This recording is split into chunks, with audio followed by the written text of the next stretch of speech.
Religious lunatic John Hagee is going to weigh in on the Iran deal, and his points are just as dumb as you think.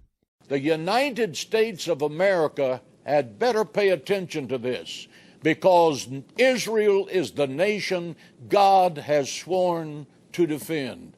God could care less what we say about Russia, about China, about Iran. But when we as a nation take a stand against Israel, God will take a stand against us. I refer you to the Babylonians, to the Romans, to the Greeks, to the Ottoman Empire, to the great empire of England.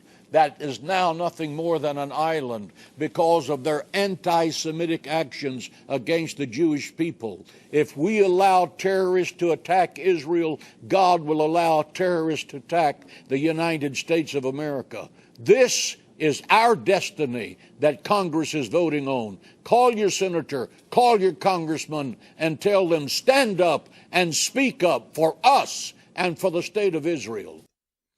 By your own logic, God hates you. You want to know why?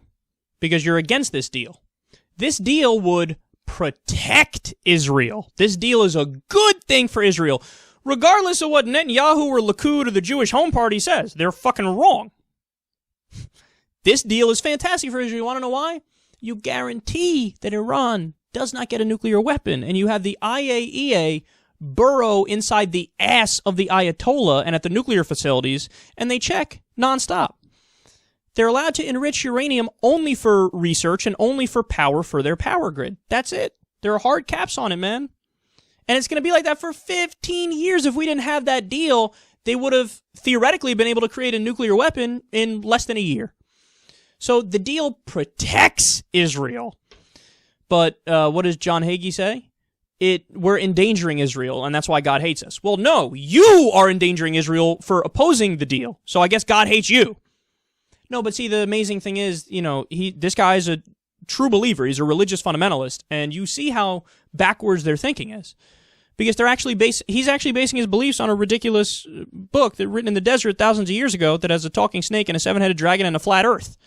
I mean, we're talking about a ridiculous person here. And remember, this is the guy who, in an interview with Glenn Beck of all people, years ago, back when Glenn Beck was on CNN Headline News, he said, Glenn asked him, hey, if they proposed a two-state solution, a perfect peace deal right now in Israel-Palestine, would you accept it? He said no. Now, why is that? Because of biblical prophecy.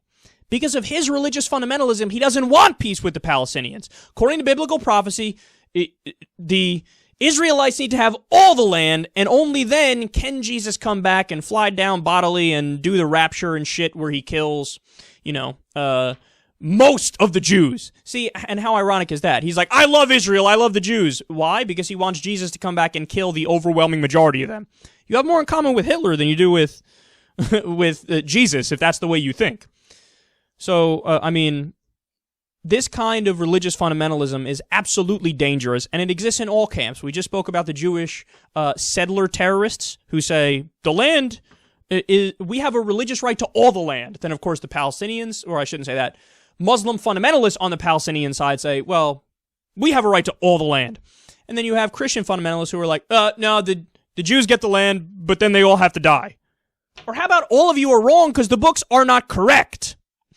And finally, real quick, let me just say, I thought it was hilarious when he's like, God doesn't care about Russia or China or the other places I named. These guys are hilarious, man. They're just like, they flip-flop all over the place based on whatever point they're making. So at another time, they'll say, well, God loves everybody.